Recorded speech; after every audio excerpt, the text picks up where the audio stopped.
మరో కాల్ ఉన్నారు. రఘుపతి మస్కట్ నుండి కాల్ చేశారు. రఘుపతి గారు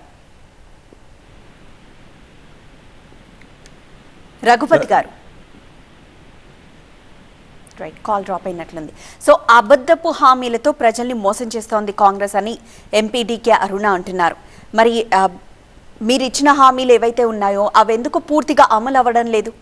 ఇప్పుడు అసత్య ఆరోపణలు, మేడం మాట్లాడేటువంటి అసత్యపు ఆరోపణలు, వాళ్ళు 10 సంవత్సరాలు కేంద్రంలో భారతీయ జనతా పార్టీ అధికారంలో ఉండి మూడోసారి అధికారంలోకి వచ్చిన తర్వాత బడ్జెట్లో తెలంగాణకు అనా పైసా ఇవ్వని, మన పక్క రాష్ట్రాలు ఇతర రాష్ట్రాలకు ఎందుకు ఇచ్చిన నిధులు మేము అడగలేదు.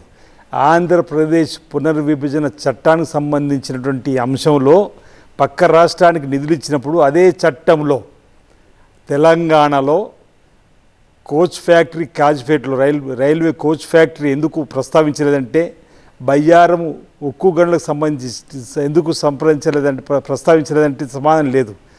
అనా పైసా మొన్నటి బడ్జెట్ తెలంగాణకి ఇవ్వని, అదే పునర్విభజన చట్టంలో అక్కడ ఎందుకు ఇచ్చినా అనేటువంటి సమస్య లేదు, అక్కడ కూడా ఇవ్వండి, మేము అభ్యంతరం పెట్టడం లేదు. కానీ ఆంధ్రప్రదేశ్ పునర్విభజన చట్టంలో తెలంగాణ కూడా ఉంది.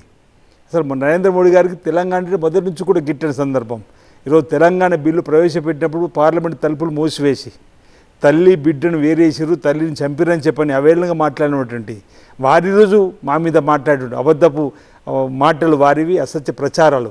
ఈరోజు మేము ఇచ్చిన హామీ ఈరోజు 7 నెలలు దాటి 8 నెలలకు వస్తున్నాం. ఇప్పటికే ఆడతల్లుకు ఆర్టీసీ బస్సులు ఉచిత ప్రయాణం ప్రారంభం చేసినాం.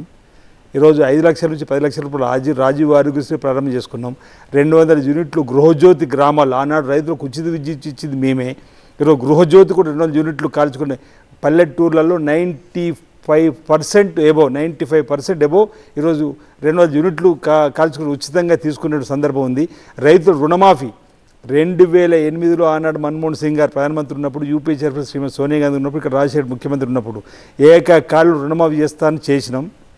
తర్వాత వచ్చిన వీళ్ళు ఏనాడు చేయలేరు.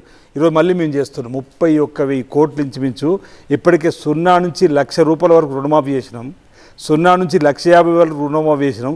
0 నుంచి 2 లక్షలు ఉన్న వరకు రేపు 15వ తారీఖులో రుణమాఫీ చేయబోతున్నాం. మా కమిట్మెంట్ ప్రశ్నించడానికి డీకే అరుణ గారు కూడా కాంగ్రెస్ పార్టీ నుంచి వెళ్ళినారు. మేడం అంటే నాకు వ్యక్తిగతమైన గౌరవం ఉంది.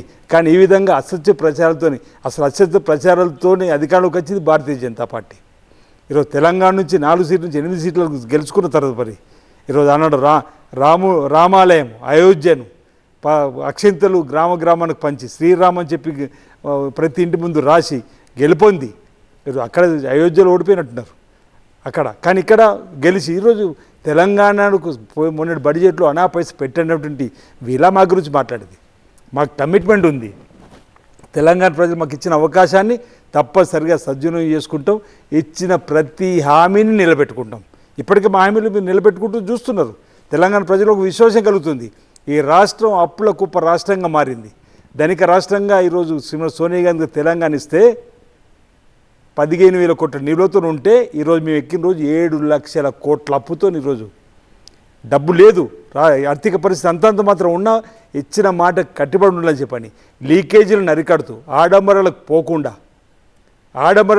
గత ప్రభుత్వం లాగా మేము ఆడంబరాలకు పోకుండా ఉన్న డబ్బును రూపాయి పోగు చేసుకొని పేద ప్రజలకు, తెలంగాణలో ఉన్నటువంటి పేద ప్రజల సంపదను పన్ను రూపంలో వచ్చింది తిరిగి మళ్ళీ పేద ప్రజలకు ఇవ్వాలని చెప్పండి, నిస్సాయులకు సాయం అందించాలని చెప్పని లక్ష్యంతో మా ముఖ్యమంత్రి రేవంత్ రెడ్డి గారు ప్రయాణం చేస్తుంటే ఈరోజు మా ముఖ్యమంత్రి ఒక మాట అన్నారు మన అసెంబ్లీలో, ఈ రాష్ట్రం నుంచి పంపించే ఏదైతే పన్ను రూపం డబ్బు ₹1 పంపిస్తే మాకు 46 పైసలు తిరిగి వస్తున్నాయి. అదే ₹1 కడుతున్న ఉత్తరప్రదేశ్కి ₹7 వస్తున్నాయి. ₹1 కడుతున్నటువంటి బీహార్కు ₹6 లాంటివి వస్తున్నాయి. ఎందుకు వస్తున్నాయి మేము అనలేదు అక్కడ. కానీ ఇక్కడ ఈ విధంగా మరి కేంద్ర ప్రభుత్వం ద్వారా మొండి చేయి చూపుతున్నటువంటి బీజేపీ మమ్మల్ని విమర్శించడం అనేది సరికాదు. వాళ్ళు ఈ తెలంగాణకు గత బడ్జెట్లో అనా పైసా పెట్టినందుకు క్షమాపణలు కోరాలి తెలంగాణ ప్రజలకు. రాబో రోజుల్లో తెలంగాణకు మెరుగైన నిధులు తీసుకురావడానికి ప్రయత్నం చేయాలి. ఈరోజు మేము బేషియాలు కోవడం లేదు. గత ప్రభుత్వంలాగా మేము ఘర్షణ పెట్టుకోదలుచుకోలేము. మా ముఖ్యమంత్రి గారు నరేంద్ర మోడీ గారు ప్రధానమంత్రి హోదాలో వస్తే ఆదిలాబాద్లో వారిని రిసీవ్ చేసుకున్నారు. ఈ రాష్ట్రానికి సంబంధించినటువంటి అనేక సమస్యలు దేశాధినేతగా పెద్దన్నయ్య పాత్ర వహించి ఈ రాష్ట్ర సమస్యలు పరిష్కరించమని చెప్పని కోరినారు. ఈరోజు స్కైవేని తీసుకురాగలిగినాము. అంటే కేంద్ర ప్రభుత్వం పంపించేటువంటి సమస్యలు కూడా ఫార్మేట్లో ఏ విధంగా ఇవ్వాలో ఆ విధంగా ఇచ్చేటువంటి కార్యక్రమం చేస్తున్నాం. రాజకీయం వేరు, అభివృద్ధి వేరు. ఈరోజు రాజకీయ కోణంలోనే మాట్లాడతాం. ఎన్నికలు వచ్చినప్పుడు రాజకీయాలు తదుపరి రాజకీయాలకు అతీతంగా పార్టీలకు అతీతంగా మన రాష్ట్రాన్ని అభివృద్ధి పథకం తీసుకొని పోవాలని చెప్పిన ఒక లౌక్యం ఒక సమయస్ఫూర్తితోని ఈరోజు మా ముఖ్యమంత్రి రేవంత్ రెడ్డి గారు ముందుకు వెళ్తున్నాడు. రాబో రోజుల్లో అదే కార్యక్రమం చేస్తాం. మేము అసత్య ప్రచారాలతో కాదు, అబద్ధ ప్రచారంతో కాదు, కమిట్మెంట్తో ప్రజలకు హామీ ఇచ్చినాం, ఆమెను అమలు చేస్తూ ముందుకు సాగుతాం.